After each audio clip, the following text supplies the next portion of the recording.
He giveth and he taketh away. Welcome, friends, to my SHTF Bugout vehicle 2025 video, I guess. This is my 2023 Jeep Gladiator's Willys.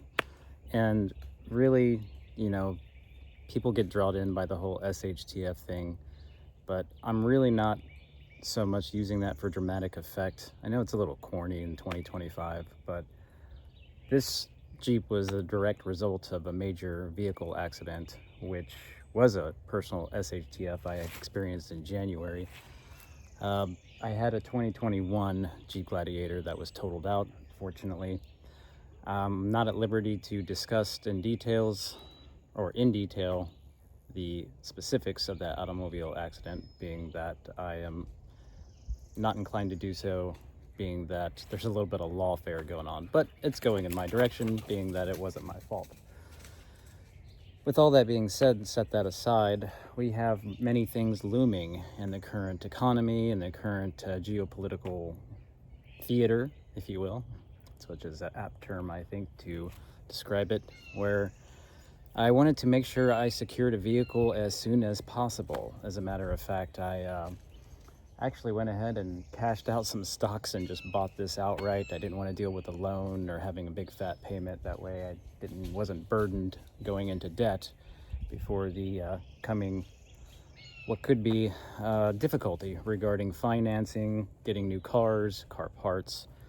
I did take into consideration most Jeep parts are made in the US, and though I don't like the fact that this is decked out to the max electronically, my last Jeep was all manual regarding locks and windows and everything. It's pretty decked out and it's pretty sweet considering, and it was extremely low mileage. So I was lucky to secure it when I did. There was practically a fight to get it. A lot of people wanted to get this one in particular.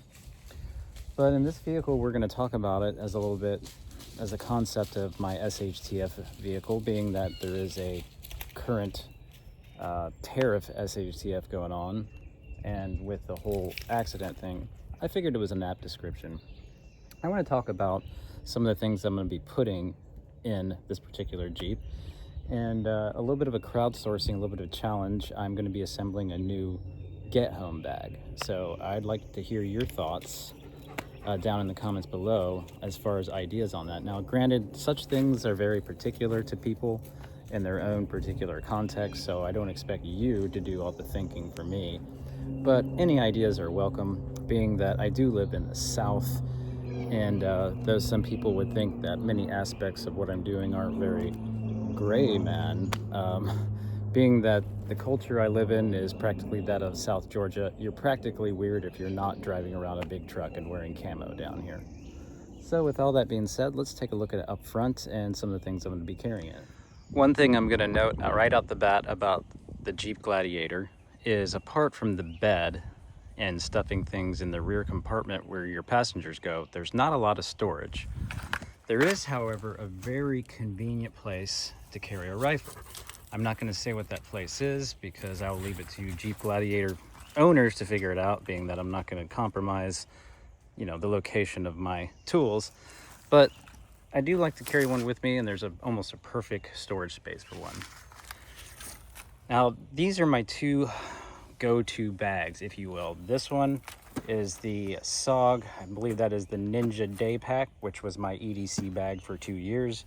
I then swapped it out for the Verdict's Everyday Go Bag 2.0, which I don't really like. I actually preferred this one. After 2 years of carrying each, I can say with confidence I prefer this one, which was practically a sixth of the cost of the Verdict's bag. So we are going to be relegating the Verdict's bag, being that has a little bit more storage and capability, to the Get Home bag, which is going to be stored in the vehicle, and this one is going back to be my EDC bag. I like to always carry multiple containers in my vehicle, and if possible have them already filled with fresh water. This is a cool little thing that I've been experimenting with. I bought a few of these. I got a red one. This is an actual 1 quart canteen, which is approximately 980 milliliters for my lab people out there. And it is made by Nalgene. It's supposed to be BPA, BPS free, and good to go. And this one's kind of cool because it's transparent, so you can see how much water you have in it. So I already have some stuff, EDC stuff in here, get home bag stuff here. We might check out those things here in a second, but let's look at the vehicle itself a little bit more. So just going around, I can say that the Ranger Green really does kind of fulfill its almost intended purpose, being that the second week I had it, I had to drive through town. Unfortunately, I hate driving into town. And there's this main thoroughfare that's practically like a tree tunnel. You get that a lot down here in the south with canopy roads and whatnot. So there's a lot of green. As you can see, it's a very, very, very green environment, which renders this a little bit camouflage. And I swear one car almost turned into me one time because I was in that tree tunnel, and I don't think they saw me. So keep that in mind if you're going for a camouflage or, you know, Ranger Green vehicle. Now, here in the back, I have some things that I like to carry in my vehicles. Generally a large saw, some sort of prying or breaching tool, and I generally always carry one of these multi-purpose Spetsnaz shovels. This is repurposed from a folding shovel, actually. I do have the regular sheath for the Spetsnaz coming in, being that this one's brand new, so that's going in the new Jeep. Just figured I'd point that out. I like to carry a saw, some sort of breaching tool, and generally a big hammer. We just added this bed liner a couple days ago, by the way. It's working out very nice. So I wasn't really very aware of the Willys history, but there's a lot of the kind of nostalgia built into this Willys. It's kind of cool, actually. Going into the interior, we'll check out some of the things that I have here in a second. But you can see in the background, they have these Jeep. Now, you can't really probably see that right now. Let's see if I turn the lights on. Oil change required, apparently. Okay. It's really hard to see. You can kind of see it there. I'll get my hand out of the way. But there's like a little vintage Jeep Willys hologram in the background. So that's kind of neat. So again, a lot of electronic controls. Some of the things that I generally carry in my vehicles is this is a Victorinox rescue tool, which has a glass saw, glass breakers. It glows in the dark. A lot of cool tools on this. This is the Victorinox rescue tool. Generally try to keep this in my main vehicle. And another thing you'll probably notice here is that I have an expandable baton, which is also a very, very cool multi-purpose tool, especially if you practice martial arts. That's all I'm going to say about that. This has been my go-to knife for almost 10 years. This is the, what is this? This is the K-Bar Becker BK9 Combat Bowie. I have this aftermarket Kydex form-fitted sheath for it. And this has taken on a whole new meaning since I started practicing martial arts. It's almost just the right size for several applications. But the cool thing about this is that the top comes off and the doors come off. So if you want to do a little off-roading, we just took this thing to the beach last weekend. So it's good to go. So, boy, it's getting a little hot here without that AC on. Hi, puppies. And the puppy's been infinitely fascinated with the new vehicles. He loves jumping into vehicles. So in the back here, very conveniently, I have my rig. This is the saw rig from Sojourn Gear. Highly recommended. Very convenient way of carrying your kit in a vehicle, on person in general. Just strap it on there, and if you need it, just extract it from the vehicle, don it, and you're good to go. This has always been my classic setup. This is from T-Rex Arms. This full med kit, multiple tourniquets, compressible gauze, a lot of stuff in there, and some extra magazines. And that's pretty much it for now. Got a little, you know, elevated seat for my wiggle worm, and then not much else to it at this point. It's pretty bare bones. There is storage underneath here. You got your Jeep accessories, jack on the other side. I generally put my jumper cables and tools in there.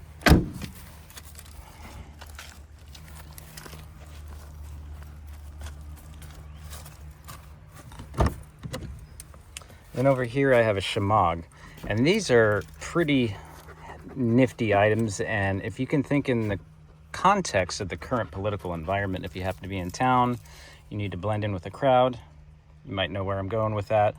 But you know, I've always found it's very, very helpful and a great way to navigate life with success. If you know how to blend in with a crowd and code switch a little bit, it can go a long way. If you know, you know. All right, so this is my Sojourn Gear messenger bag. I generally keep this in the vehicle as my range bag. It serves as a great way of carrying just kit to the range, stuff that I use all the time. I go to the range a lot, so it's nice to have it with me. In here, just related to a current activity that I won't go into, I actually have my night vision in here. It's just a bare bones 3rd gen white phosphorus PVS 14 conversion bolt to convert my rifle to a 22 long rifle. And then it's just some basic stuff in here. A monocular from Vortex, some shaded safety glasses, woodland camo poncho, comes in very handy quite often. My pig gloves, which are normally hanging on my rig, which I got to put back over there. Some elbow pads.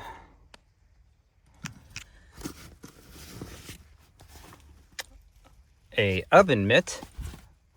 Food module with high protein snacks. Hand wipes. Flushable wipes. Paracord. Hockey tape. My other pig glove. Bug spray. Chamber flag. And then in here I have the Sojourn Gear 3 magazine holder with 3 22 long rifle magazines to go along with that conversion kit. On the side I have this little mounted single wall steel bottle, little tourniquet holder. That's a cat tourniquet. Generally I have a rat tourniquet on me. And over here, this is really cool. I got this for like $5 from Sportsman Guide. It's a military surplus Hungarian bandolier, and I have no idea what this thing held, but it perfectly holds 3 Ruger 1022 magazines. So that's it. That's what's all in the vehicle. So what I plan on doing is adding a Bugout bag. And apart from the saw rig, my chest rig there, and the little medical kit, because that's basically the 2 things, saw rig, medical kit. Generally, I'll have those with me. I may or may not always have that Sojourn Gear thing, or excuse me, messenger bag. Sorry to call it a thing. That's a work of art right there. But here, a couple of these guys in there, filled with water. More a knife, fixed blade knife, kitted and modded out with a lot of upgrades. This one's got the built-in ferro rods wrapped with some paracord. Believe it or not, there's a little fishing kit and some water purification tablets stuck inside here. And like emergency moor kit. And this is I got a little bit of, I got to touch this up. It's Florida, and this is a carbon steel blade, but the spine is flattened for striking that ferro rod. Just a quick little look at some of these components. And one of the things I'm going to add in here is some MREs, probably either vegetarian or self-assembled. MREs are kind of weird if you're trying to avoid pork and gelatin. You can't really get a detailed list of ingredients. At least I haven't been able to find one on MREs, actual real MREs. But in here, you have a contractor's bag. And again, this is not complete. This is why I'm looking for ideas. There's a life straw, which I do not necessarily recommend as your water filtration source. A rope, a little saw, and a poncho. And I just threw this in there, this kind of ridiculous thing, paracord, Rastafarian colored rifle sling there, which I need to really unravel and just get in a practical way to store paracord. and some bandanas. And I think that's pretty much all I got in there. So obviously we need to add some food. Oh, I always have a pair of leather gloves in my vehicle, no matter what. So some food, maybe some shelter stuff, maybe some, extra socks. Keep a spare pair of boots in the Jeep in case, I'm happen to be wearing sandals or tennis shoes or gym shoes. Appropriate footwear in an emergency situation, I think, is going to be a thing. Heard that from multiple sources, and I can say from a couple of times that I get caught in sticky situations with just flip-flops. That's a bad deal. So another thing too is that going to the beach or to training events and stuff, I found it's very, very, very convenient to keep the Chappelle sled just in the truck. Another thing too is if I want to transport something that I don't want people to necessarily see, like temporarily, not necessarily overnight storage or anything like that. Let's see if I can get this. I can just put the items in question in the bed of the truck. Flip this over, and voila, you don't see a thing. There's probably nothing under there, right? Have this clip, a little carabiner here, so in case I do get a gust of wind or something, it doesn't get lost, fly out, hit other vehicles, and get lost. So another thing too is you got a bunch of items. You can throw them in the back of the shed in rapid deployment and just go. Neat little thing. It's come in handy quite often. But that's kind of the rundown of my thoughts on the current situation. So let me know what you think down in the comment section. And that's it for now. Peace.